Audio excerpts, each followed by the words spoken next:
with no heart. Left me with no heart. I just played my part. Told me not to come to your dog at the bar. Lose situation in the pool with sharks. I'm plugged in, I can turn my pain into art. Young static shot, I give you bitches spark. Put that bag over your face, now you in the dark. Renovate the hotel in the pen now. I want the ransom, you come late, we chopping skin off. Don't pull up to the yoke, bring my cash, no window. Yeah, I been the GOAT, bitch, I was born in December. Remember we were kings, we had expensive things. Oh, one of those ass hood dreams, damn. Feel like I'm Pablo, feel like Escobar. Feel like a Chapo, bitch, they went too far. Feel like I'm Tony, my friends left me scarred. Left me with no heart, left me with no heart. Feel like Escobar. Feel like a Chapo, bitch, they went too far. Feel like I'm Tony, my friends left me scarred. Left me with no heart, left me with no heart. Feeling like I'm Tony when I step out the booth. Money stacked to the roof, hash all on my tooth. Yeah, got a cougar in the coop. Cross me like they hoop. Tryna cross me, then I shoot. Check my stats on the news. Feeling like I'm Pablo. Yeah, I got hands on sight. Bad bitches, my delight. They all want the pipe. They fucking with the hype. Never touching no white. Making boss moves, that's every day. Tryna hit a lick off in the bay. Tryna get the Cali strands. Yeah, tryna make a couple bands. Yeah, tryna make a couple stacks. Damn, tryna get a couple racks. Young niggas can't relax. Too much money to attract. Niggas better recognize a young nigga on the rise. Feel like I'm Pablo, feel like Escobar. Feel like a Chapo, bitch, they went too far. Feel like I'm Tony, my friends left me scarred. Left me with no heart, left me with no heart. Feel like I'm Pablo, feel like Escobar. Feel like a Chapo, bitch, they went too far. Alright. Live on this May 24th of 2019. About 79 degrees outside. Actually 72, the weather drop. Brings you another show of the Real Leel Show, live from the S.STREET Media headquarters. And this is where I give my unique takes on the latest news going on in the world of sports. We have a double header today, actually, as my brand new podcast will be starting off right after this show is over, called What's Your Grind Like?, where we promote all the people's grinds in New York City, all the businesses, while talking pop culture topics. So that's something to look forward to, especially if you're into those type of things and you just ready for a show for the culture. We here. So before we get there, though, we have the Real Leel Show. And I got to dive into these topics, which includes my recap of the NBA playoffs that took place last night, Game 5, as the Toronto Raptors is one game away from playing in the NBA Finals. Who thought that would have happened? Well, if you watched my show, you would have noticed that I thought that would have happened. Because why? Because in the beginning of the year, I said that the Toronto Raptors will be representing the East in the Finals. Why? Because it's simple. A year ago, without the services of Kawhi, because Kawhi wasn't there. He was on San Antonio, but he was on the bench. They was the number one seed in the Eastern Conference, right? With the services of DeMar DeRozan and Kyle Lowry. That was your number one seed last year. They traded away, we all know they traded away DeMar in return for Kawhi, who is a top 3 player in the NBA and who's showing it. So you do that mathematics, and what in the world makes you think that this team wasn't going to get that far? Probably you would have thought you would have picked the Celtics, because most people did. Most people thought the Celtics was going to be that team. But they had a lot of faces. They had a lot of guys that can be starters, and they couldn't get it well together. They couldn't gel together, and it didn't work well. So this Toronto team is a team that I picked to represent the East in the conference finals. And right now, I'm one game away from my predictions coming true. Call me Nostradamus, ladies and gentlemen. But anyway, I would say this. My biggest takeaway from the game. The addition of Kawhi Leonard is pivotal. Without Kawhi Leonard being there, before Kawhi Leonard got there, this team didn't know how to win the big games. They'll be good in the regular season, then they get to the playoffs, and lo and behold, they meet Mr. LeBron James. You may have heard of him. I know I did. And that was their kryptonite. He literally will snatch their soul out their chest every time they meet in the playoffs. So they couldn't get the job done. Kyle Lowry will be cold as a popsicle. All right? DeMar DeRozan, yeah, he's talented, but not your average superstar. I don't classify him as a superstar. Well, with Kawhi Leonard being there, Kawhi Leonard is classified, at least in my book, as a superstar. That gets you over the hump. And right now, what I'm seeing from Kawhi Leonard is he's showing you that he's Jordan-like. He's doing things that Jordan has done. Now, I'm not saying he's better than Jordan. I'm not gonna go that far. But I'm saying some of his game that he's displaying throughout the playoffs is Jordan-like. You know, being able to create his own shot, being that guy. Guys know he's gonna get the ball. It's not no Einstein, like, you know, they're not running no plays together. We all know who's gonna get the ball, especially in the fourth quarter, and that's Kawhi Leonard. There's no secret about it. There's no secret about that. But guess what? They still can't stop it, and they know it's coming. I mean, this dude can create his own shot. That's something that Giannis has to do a better job of. You see, when you get this far in the playoffs, it exposes some of your deficiencies, right? Because in the regular season, guys are not playing that hard. But as you get deeper and deeper into the playoffs, things is getting a little tighter, you know? So Giannis, on his side, he has to work on some things. He needs to improve his three-point shot. He did hit a three-pointer late in that game yesterday, but still, he needs to do it more consistently. All right, he needs to stop airballing free throws. I don't know how the hell he's airballing free throws. And then you got Drake on the court making fun of him, and everybody in the crowd making fun of him. And then y'all complain about Drake that he's the problem. No, get on the court and know how to make your free throws. Go back to what you should have learned when you played basketball back in middle school or high school, whenever you started, because I'm pretty sure I heard that you started late over there in Greece. Come on, man. It's fundamental basketball. All right? So please, that's another thing that I'm not liking with this Milwaukee team. Right? First of all, their bench is terrible so far in this round. All right? Their second best player, who should be Chris Middleton, 6 points. Come on. Really? It's not going to get the job done, my brother. Not in the playoffs in this round in the Eastern Conference Finals with a one-way ticket trip to the finals. It's not going to happen. Your second best player cannot put up 6 points. It's not going to happen. So instead of y'all complaining about Drake, you know, and his antics on the sideline being so close to the game, I mean, it should have nothing to do with that. It should not have nothing to do with Drake. All right? Drake is in his feelings, just like his song that dropped a couple months ago. All right? It have nothing to do about that. All right? I mean, at the end of the day, y'all just have to play better. Y'all had home court. Y'all was up 2-0 in the series, and then y'all dropped 3 straight. And now y'all have to win on the road. Otherwise, y'all will be going home and y'all be packing y'all bags. But Kawhi Leonard, to me, has been the best player in this playoffs. Yeah, you could argue Steph. Yeah, you could argue KD.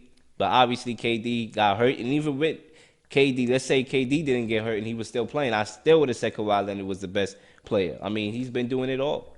He's been playing defense. He's been locking up number one options and also being the number one option offensively. And he has been hitting clutch shots, as you know, in that Game 7 against the 76ers when he hit this shot to win the game to send them to this round. So this brother, to me, is showing everybody who forgot about him. And I don't know how.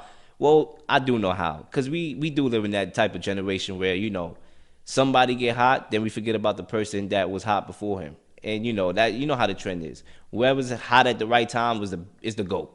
That's basically it. Migos is the best rap group of all time, you know. And that's not Wu-Tang Clan, which I'm gonna talk about later on the next show. It's not, you know, Bone Thugs and Harmony. It's not Outkast.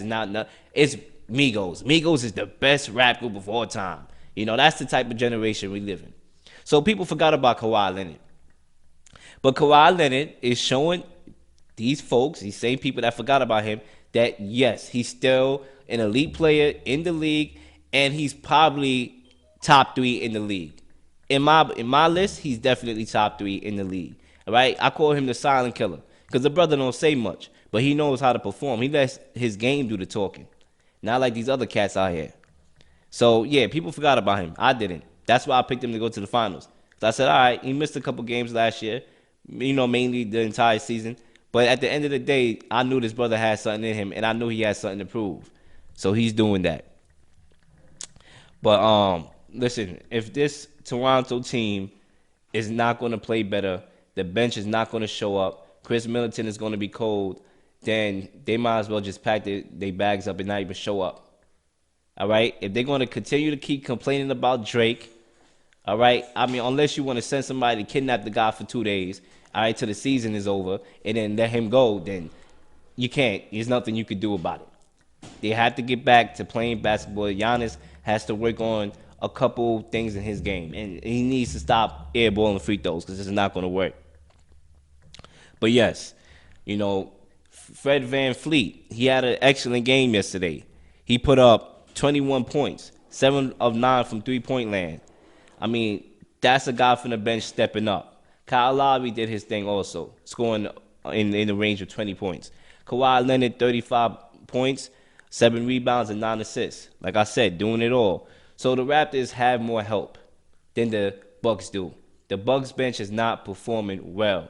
All right? It's all Giannis, and Giannis is not even perfect because we all seeing his deficiencies exposed in front of the table.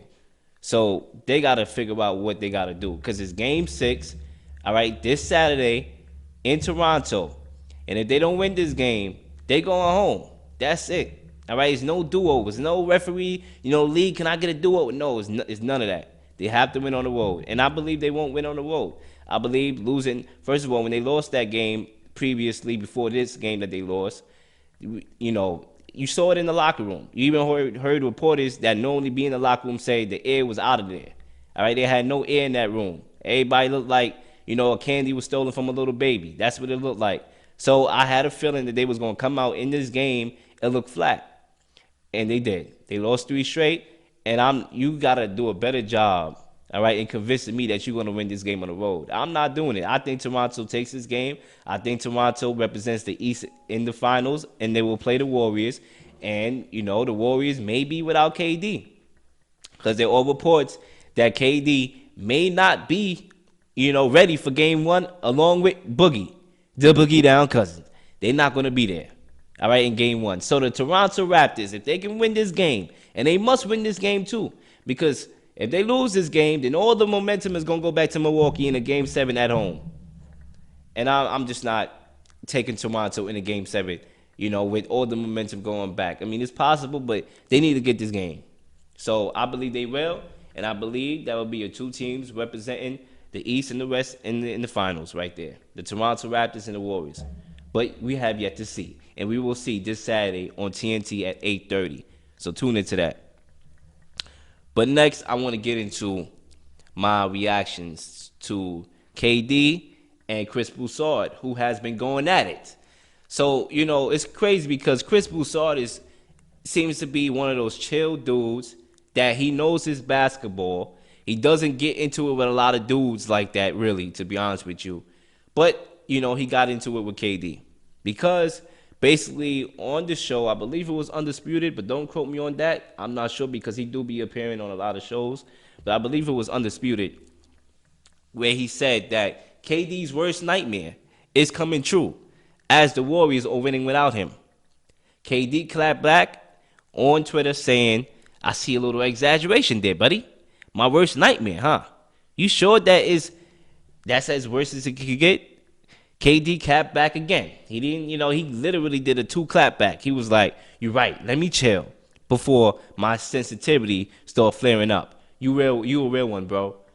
So once again, this is KD being KD, one of those sensitive guys that I have ever seen. I mean, this dude we can't get enough with this dude. This dude, listen, man, this cat do not need to respond to everybody. All right, not everybody's gonna have positive or negative things to say about you. You cannot respond to everybody. It's not gonna happen that way. All right, there's people that criticize me, that congratulate me, and for the people that criticize me, you think I got time to literally spend my day arguing with people that criticize me, and you an NBA player at that? When do you find the time to go back and forth with these cats. Not only, NBA insiders that this guy be going back and forth with, but this guy be going back and forth with 10-year-olds. And this dude is in the NBA. I just don't understand it. All right, he was responding to dudes on burner accounts, on Instagram, guys that are, have a bedtime at night. I mean, are you serious? How more sensitive can this brother get? How more? I mean, this is crazy. All right? This dude probably hearing me on the show. Dude, I don't know. He probably is hearing me on the show. And he probably typing right now, getting ready to say something to me because I'm talking about him. This dude probably typing right now to somebody, whether it's me or somebody. This brother is on his keyboard right now, typing. Like, oh, why you got to say this about me? I just don't understand it. And then they went back and forth. It didn't end there. Chris Broussard responded with a video talking about the calls and texts that he gets from KD. And then KD responds saying, cap, you don't have my number, man. So then Chris Broussard went back on the show yesterday on Undisputed to, talk about what has happened. And it's just, like I said, KD, man, this brother is too sensitive. All right, this brother is the most sensitive person I've ever seen in my life.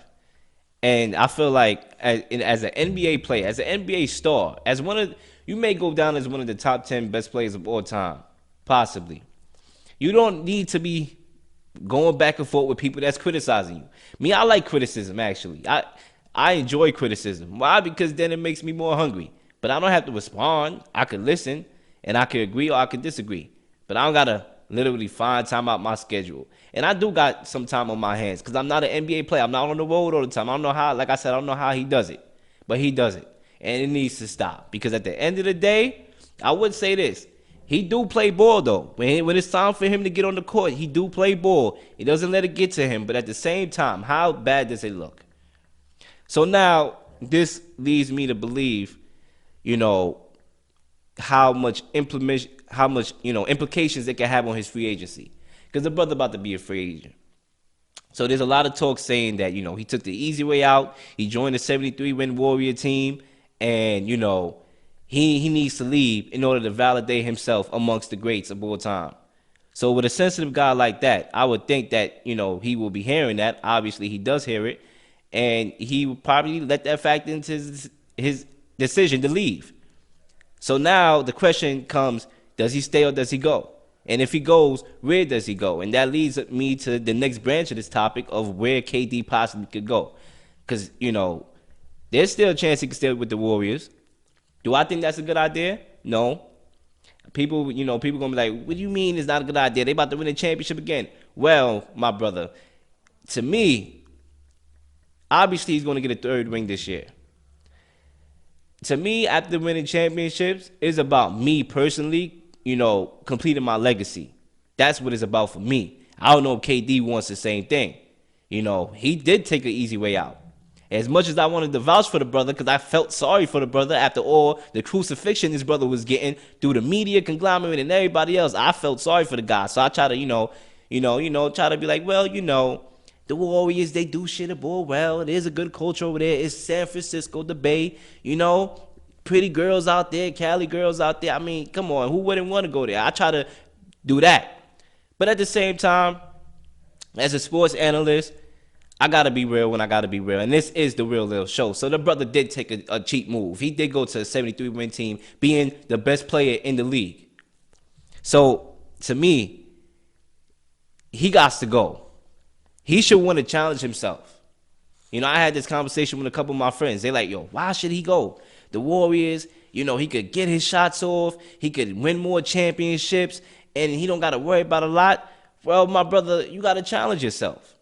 Kobe Bryant was one of those guys that liked to challenge himself. He played with Shaq. He won 3 rings with Shaq. And guess what? When Shaq went bye-bye, guess what? He won 2 more rings. He challenged himself. That's what you want to do. Sometimes, I'm going to be real with you. Sometimes I like challenging myself too. Sometimes I feel like this, this radio, podcast, and business is coming a little bit easier for me. So sometimes I want to challenge myself. I want to make new shows. I want to get behind the scenes. I want to do other stuff. I like challenging myself. That's just me. You know what I'm saying? Obviously, I love what I do here too, obviously. But at the same time, I want to challenge myself. KD should want to do the same thing. He should want to go. And where should he go? Now that brings us to the question. You know, the Clippers all of a sudden is coming out the woodwork, you know, about him potentially having that as high as the Knicks on his list. Okay, the Clippers. Fairly decent organization, made the playoffs, even though they shouldn't have, but they made the playoffs with that team that should have not made the playoffs. They played good. They gave the Warriors a run for their money, made it to Game 6, won 2 games. Excellent head coach in Doc Rivers, excellent front office, Jerry West, he the best, you know. Okay, you could go to the Clippers, I could see that, but why not go to New York? I'm not trying to be biased because, you know, I'm a native New Yorker. I'm not. I don't bring the biases on the Real Leel show. I bring the biases maybe in like one-on-one conversations. But when it comes to the show, I want to give people the facts. I want to give people what I actually feel. I don't want to lie to the American people. Because then why would you want to watch a liar? It's not because I'm a native New Yorker why I want KD to come to the Knicks. It got nothing to do with that. It's because it's taking the challenge of, you know, leading a team that has been in disarray for you know, before I was born. Taking them, you know, having a player come with you there, right? Maybe a Kyrie, maybe a Kemba Walker, who I'm going to get into later. Maybe, you know, maybe Anthony Davis in a potential trade. Being able to go there and being the number one guy. Because if KD goes over there, he will be the number one guy. Being able to go there and bring that team of the Knicks that has been in disarray for these last couple of years, getting them at least to the Eastern Conference Finals, to me is a legacy builder. And that will solidify you as one of the greats, top 10, and possibly on the way of catching LeBron and Jordan. If he can do that. So, yeah, I think, you know, he should go to the Knicks. Why? They in the East. Obviously, the East did improve. It's way more better than it was before. But it's more easier than the rest of the conference with all those stacked teams. And then you get another free agent to go with you over there. You know, it'll be your team. All right? Because let's say you go to the Clippers. Maybe Kawhi Leonard might go over there. It may not be your team. Possibly. Who knows? You know, you're going to have Kawhi and KD. You know, it's probably going to be, you know, oh, it's Kawhi's team or KD's team. But if you go to the Knicks, it's your team. You get a TV channel, a TV network, a show on a network, rather, your own show. You know, the businesses that come with playing in New York, you get all that. KD is already guaranteed to you there. You'll get a marching band. So when you on the way to the game, you're going to have a marching band marching you to the game, you know, blowing trumpets like it's the daggone walls of Jericho. And we about to tear the buildings down. I mean, it's just going to be just like that. So me personally, yes, I know the Clippers have a good front office. Yes, I know the Clippers has a good head coach in Doc Rivers who has proven to know how to, you know, develop players. But at the same time, why not lead the Knicks to the promised land, my brother? Just be Moses in your free agency. Be like, you know what? I want to lead this Knicks team to the promised land because it's been so long. And then listen, ain't no, you know, country or state rather in the United States that goes hard for these sports than New York. All right? Now, I'm getting a little biased here, but it's actually facts at the same time. Think about all the greats in New York. Think about Joe Namath. This brother is beloved. All right? Think about all these good NBA players, you know, in sports in New York. You have a chance to be that guy that everybody in New York is talking about because we love our sports. Down from football, the Giants and the Jets, down to baseball, the Mets and the Yankees. Down, well, we don't watch hockey either. I don't know nobody that watch hockey like that. I don't watch hockey either. But, you know, I'm pretty sure they still get love too at the side. You know, you get to be that. The Knicks, the Nets. You get to be that guy that saves New York, lead the Knicks to the promised land and be loved. Because guess what? To a certain degree, we all want to feel appreciated sometimes, you know? So why not feel appreciated by you bringing your little sensitive tail over here to New York and leading us to the promised land? I mean, if people on watching or when this video go up, if I could get an amen, say amen when you in the room, please, because this is factual, especially if you're a Knicks fan. All right, it's factual. So yeah, I think KD should go to the Knicks. All right, and that's what I got to say about KD. But I want to leave basketball for a little bit. I'm gonna come back to basketball. I want to get to some boxing, because y'all know boxing has a special place in my heart. I love all sports, but boxing is something about fight night. It's something about fight night. I don't want nobody texting me. I don't want nobody calling me. Fight night, it's over. The world stops. The world stops rotating on the axis. It's all about me watching the TV and watching the fight. And we had a fight last week. Deontay Wilder defeated Dominique Breazeale via knockout in the first round. So I predicted that Wilder was going to get the knockout. That was right. But I didn't think it was going to happen in the first round. Right? I barely sat down. I'm lucky I caught the fight because I would have been tight. I'm lucky I caught the fight because, I was like, how many tuna fights is there going to be? So, trying to time everything. I came back. They was announcing the fights, and then boom. A minute into the fight, it was a knockout. So, for somebody that had to be at the Barclays Center that was like, let me give me something to eat, to watch the fight. Let me go down to the concession stand, or I got to use the bathroom. I could imagine. They missed the fight. Literally paid all that money, came back, the fight is over. Who won? What happened? What? Who win? Why? It was over. Deontay Wilder showed me in that fight. And he's been showing me a lot. I'm not going to base it on one fight. The brother has showed me in his last couple of fights. But with this fight, with this knockout in the first round, he showed me that he's the best, he's the baddest man in the heavyweight division in the world. He showed me that. The knockout power. I mean, this is a guy in Brazil that, he got knocked out by Anthony Joshua, who's actually considered the best heavyweight in the world, in the 8th round. But he made it, to the 8th round against Joshua before he got knocked out. And then his eye had him looking like an alien. But against Wilder, he didn't even get past the first round. Listen, Wilder...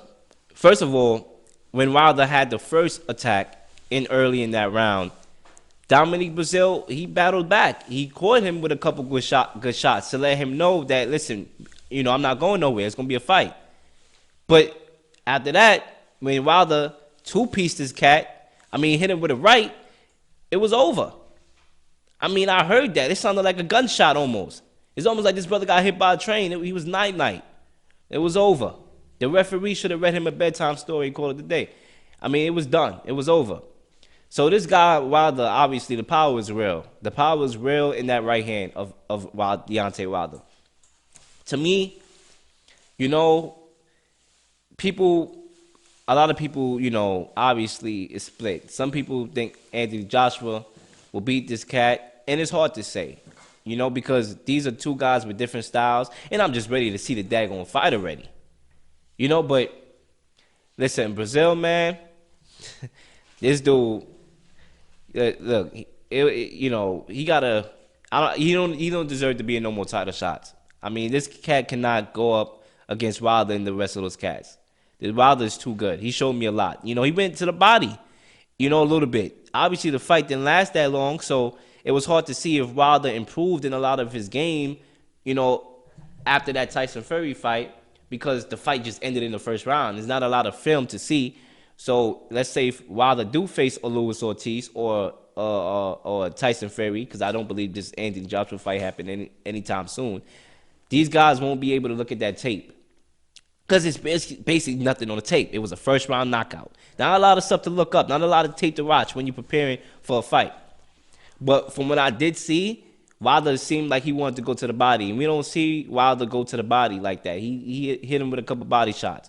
So I believe if Wilder could go to the body more in his next couple of fights and set up his knockout instead of trying to just go for the knockout like he did against Fury, and it didn't work because Fury is a guy that's like 6'10" and above, and he's big and he can move. When you going for the knockout like that, you're going to waste all your energy and get a boxing lesson like how he had in that last fight. But when he actually goes to the body, all right, and set up his punches and set up his knockouts, is all she wrote. It's all she wrote. So look, That fight, it showed me that Wilder is the best heavyweight in the world, along with Tyson Fury right up there. But I do believe if they were to fight again, that who knows? Who knows? Who knows? Who knows? Because Fury can move. Fury can move. He's swift and he's big and he knows how to get his. He knows how to be an offensive juggernaut too. Don't get me wrong. He's not only good on defense. He knows how to get his shots in too. But I just believe that Wilder would do better in the second fight. But a lot of people was arguing, should we see Tyson Fury Wilder rematch, or should we get the Anthony Joshua? Listen, as much as I love Tyson Fury, I think the guy is a genius. He's fun to watch. We got to get the Anthony Joshua and Deontay Wilder fight, because that's the fight that everybody want to see to unify the belts. If we have an opportunity to get that fight today, we need to get that fight today, because that's the fight. Joshua got, 3 of the belts? Wilder got 1. It needs to be unified. We need to see these cats fighting at some point in my lifetime. So hopefully we get that fight soon. But that's my thoughts on the Wilder and Dominique Breazeale fight. Now, so one more fight I want to discuss, and that is Manny Pacquiao and Keith Thurman. That's, the press tours is going on because the fight is about to be in July 20th. So, Sam, talk about that. So, my reaction to the press tours. To me, Keith Thurman is bugging. I mean, this guy is saying he's going to end Pacquiao's career. He's going to make rabbit soup out the dude. I mean, this brother's talking out his ass. He's going to crucify him. Listen, Pacquiao, yes, he's a small guy. But this is a guy with decades of experience. He fought them all, ladies and gentlemen. The brother fought them all. All right? He fought southpaws, orthodox, any type of fighting style. He's seen it already. The brother got the experience. All right? So, listen. If Pacquiao and Thurman get it on, I believe this is a 50-50 fight. This is going to be a hard fight to actually pick for me. And I'm not going to make no predictions until it gets closer to the fight. This is a good fight. Why? Because Keith Thurman, he's undefeated. He has the belt. He didn't look that good against Josito Lopez. All right? He did not at all. But it was one fight. He was off from he was on a 2-year layoff. So, he had a fight to get under his belt. He is the younger fighter. Manny Pacquiao is the older fighter. Yes, with experience, but he's still the older fighter. So, I don't know. It's a 50-50 fight, and I'm not going to make no predictions today. But so far, this guy Keith Thurman, I don't know if he's trying to sell the fight or what, but this dude talking about making rabbit suit out the dude, talking about he's going to crucify him. Listen, man, at the end of the day, I don't need no build-up. Let's get the fight on. Because I do believe it's going to be a good fight when it's all said and done. So, that's my thoughts on that. But it's been interesting so far. Manny Pacquiao was on Undisputed the other day. He's a classy fighter. Obviously he don't talk smack like that. He just lets his action shows. Like I said about Kawhi Leonard, he's a silent killer. He's one of those guys that his actions do the smack talking, not the words that come out his mouth. So we'll see what happens in July, and when it gets close, obviously I have more updates, and I will give y'all my famous predictions of that fight. Now, back to the NBA real quick. The NBA released their all team. The NBA all team has been released, and the most notable thing on that list was LeBron James not making the first or second team, but the third team, and Klay Thompson not making the list at all, and also Kemba Walker making the list. So let's start off with LeBron James. LeBron James, to me, obviously, I do believe that they got it right, because he has missed a lot of the season. Obviously the Lakers had their struggles, dysfunctional franchise. They still got a lot of things going on. I mean, it's a joke over there. It's a circus, literally. So I believe they got it right. Obviously he's the king, so he is deserving of being in the at least on one of those teams. And I believe the third team is where they put him, and that's what they got it right. He didn't play a lot this year. When he was playing, he was one of the best players this year, but he didn't play a lot this year. I think they got it right. Now, have we seen the last of LeBron James on the first or second team All-NBA? Nah, I don't think so. Maybe he'll probably be in a second, soon. But as far as first, maybe it's a possibility. We'll see. But Klay Thompson, I thought he should have been on it. I mean, he's on the Warriors. He's very vital to what they do. He sacrificed a lot with KD going over there. He knows how to make his own shot. His release is the fastest release in the NBA. He knows how to make threes. He knows how to defend. He should have been there. He's very vital to what they do in Golden State. So I think he should have been on the list, but he wasn't. He got snubbed. When we go to Kemba Walker, right? It's hard because basically it was between them two, and they gave it to Kemba. I'm not gonna argue with them for giving it to Kemba, but I do believe Klay should have got it. But Kemba Walker, now that he's on the third team, he's actually eligible for a 221 Supermax deal. So I believe that it impacts his free agency having that deal, because now the Charlotte could actually give him that deal. And I'm not gonna hold you. $221 million is a lot for me to say I'm staying where I'm at. I don't know about y'all. Shoot, $221 million, I'm staying. I ain't going nowhere. But will Charlotte give him that money? Because he's not a number one guy. He's a number two, possibly. Yeah, I say he's a number two. He's not number one. So you gonna give a number two $221 million? Not gonna happen. Not gonna happen. I don't think they will. But maybe, because they might get desperate. So, like I said, man, the NBA, it always steals headlines. So, that's my thoughts on that. Now, I'm going to give y'all my real Leel All-NBA teams, okay? Stephen Curry, number 1, first team. James Harden, number 2, first team. Giannis, number 3. Paul George, number 4. Nikola Jokic, number 5. Pretty much what the NBA got. I was total agreement with them with the number 1. Thought it was a no-brainer.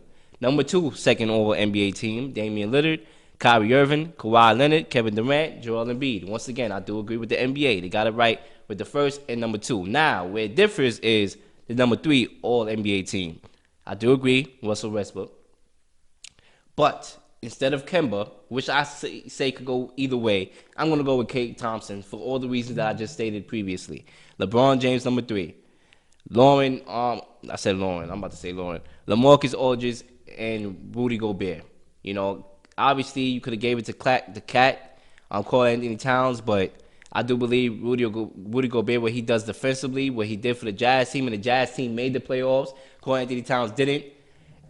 I'm going with Rudy Gobert. So that's my thoughts, and that's my list of the NBA All-Team. Now, I'm going to give you my quick reactions to the AB and Big Ben Twilight Saga, and then I'm going to wrap up this show.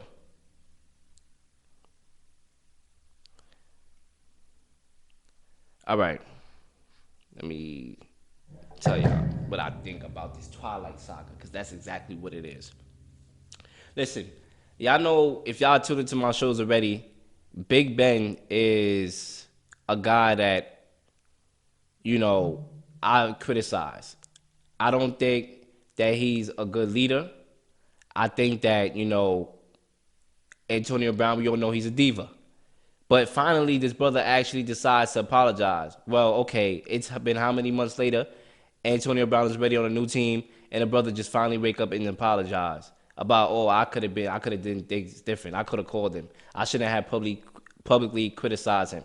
Well, duh. You don't publicly criticize your teammates. That's just not how it's supposed to go. All right? At all. So, listen, Antonio Brown does not need to respond to the Steelers. He's still responding to the team. He needs to focus on being in Oakland. All right? Because right now, he don't have to worry about that. He's in a brand new organization with a good coach in John Gruden offensively, and they have a chance to, at least try to do something. Try. He's going to get a lot of the looks because he is the best wide receiver on that team. So, listen, Antonio Brown could win the Super Bowl and still be fussing with the Steelers. That's exactly what it is. And Big Ben, like I said, he's not a good leader at all. All right? He's not a good leader at all.